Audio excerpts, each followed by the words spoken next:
Simple చీరకట్టులో వచ్చి పార్లమెంట్లో తన స్పీచ్తో అదరగొట్టి అందరికీ చెమటలు పట్టించగల పవర్ఫుల్ లేడీ నిర్మలా సీతారామన్. తూటాలాంటి మాటలతో 4 భాషల్లో ఎవరికైనా సమాధానం ఇవ్వగల సమర్థురాలు. ఇందిరాగాంధీ తర్వాత రక్షణ శాఖలోనూ ఆర్థిక శాఖలోనూ పనిచేసిన ఒకే ఒక్క మహిళ నిర్మలా సీతారామన్. 1 కాదు 2 కాదు, వరుసగా 8 సార్లు బడ్జెట్ ప్రవేశపెట్టి వరల్డ్ పవర్ఫుల్ పర్సన్స్ లిస్టులో చోటు దక్కించుకున్నారు. ఎన్నో రెవల్యూషనరీ ఐడియాస్తో దేశ ఆర్థిక వ్యవస్థలో పెను మార్పులు తీసుకొచ్చారు. అయితే అంత పవర్ఫుల్ లేడీ ఒక తెలుగింటి కోడలు ఎలా అయ్యారు? మొదట్లో సేల్స్ గర్ల్గా పనిచేసి ఇప్పుడు సెంట్రల్ మినిస్టర్ ఎలా అయ్యారు అనే విషయాలు తెలుసుకోవాలంటే ఈ వీడియోని ఎక్కడా స్కిప్ చేయకుండా చివరి వరకు చూడండి.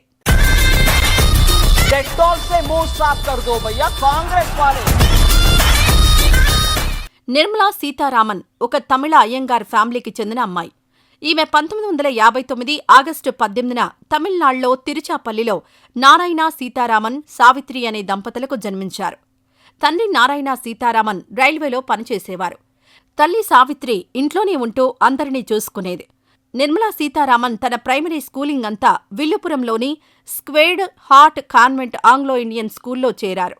ఆ తర్వాత చెన్నైలోని విద్యోదయ స్కూల్లో, తిరుచాపల్లిలోని saint Philomena's school and at Holy Cross స్కూల్లో చదువుకున్నారు.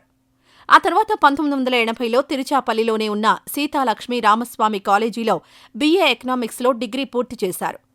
పై చదువులకై ఢిల్లీ వెళ్లి అక్కడి జవహర్లాల్ నెహ్రూ యూనివర్సిటీలో MA ఎకనామిక్స్ కంప్లీట్ చేసి general agreements and on tariff and ట్రేడ్లో 1984లో MPhil పూర్తి చేశారు.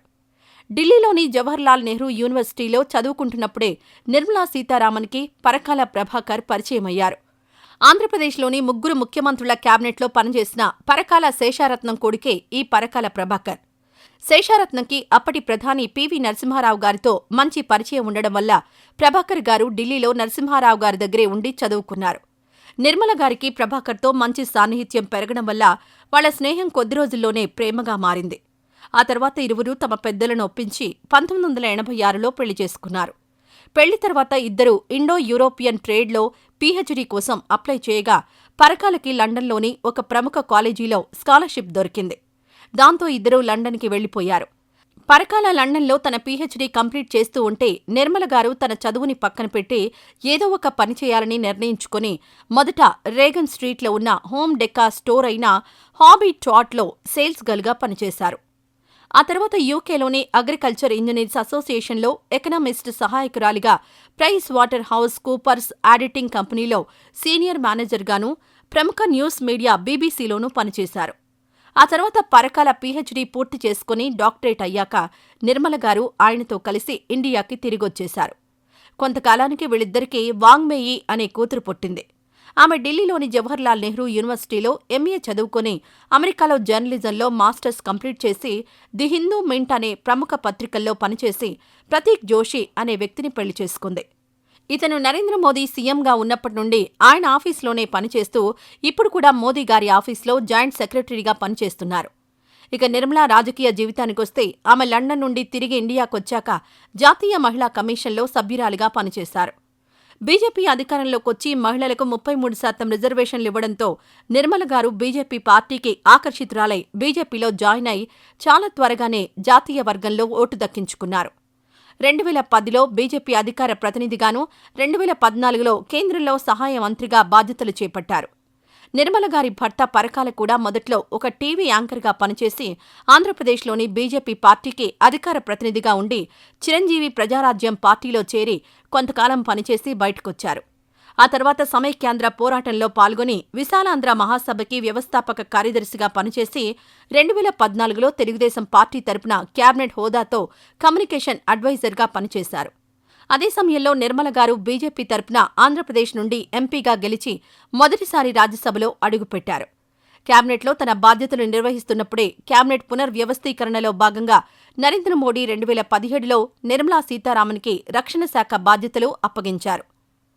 మొదట్లో ఆ పదవిని అరుణ్ జైట్లీకిస్తారని అందరూ అనుకున్నా మోదీ మాత్రం ఆ పదవిలో నిర్మలా సీతారామన్ను కూర్చోబెట్టారు. దాన్ని ఇందిరాగాంధీ తర్వాత రక్షణ శాఖ మంత్రిగా పదవి చేపట్టిన రెండో మహిళగా రికార్డు సంపాదించారు. నిర్మలా సీతారామన్ తనకిచ్చిన పదవిని ఎక్కడా దుర్వినియోగం చేసుకోకుండా ఎన్నో విప్లవాత్మక నిర్ణయాలతో రక్షణ వ్యవస్థను కట్టుదిట్టం చేసింది. 2019 ఫిబ్రవరిలో జరిగిన పుల్వామా దాడిలో భారత జవాన్లు ఎంతోమంది ప్రాణాలు విడిచారు. దానికి ప్రతీకారంగా భారత దళం పాకిస్తాన్పై చేసిన సర్జికల్ స్ట్రైక్లోనూ నిర్మలా సీతారామన్ కీలక పాత్ర పోషించారు. ఆ తర్వాత 2019లో నరేంద్ర మోడీ రెండోసారి ప్రధానమంత్రిగా గెలిచిన తర్వాత మోదీ నిర్మలా సీతారామన్కు కేంద్ర ఆర్థిక శాఖ మంత్రిగా నియమించారు. ఇందిరాగాంధీ ప్రధానిగా ఉన్నప్పుడు ఆవిడే ఆర్థిక శాఖ మంత్రిగా కూడా ఉండి క్యాబినెట్లో బడ్జెట్ని ప్రవేశపెట్టారు. ఆవిడ తర్వాత 49 ఏళ్ల క్యాబినెట్లో బడ్జెట్ని ప్రవేశపెట్టిన మొదటి మహిళగా నిర్మలా సీతారామన్ చరిత్ర సృష్టించారు. Excuse me, ma'am, do you have a problem if I speak? Because you are there in front of me, sir. You're not doing anything, I can't.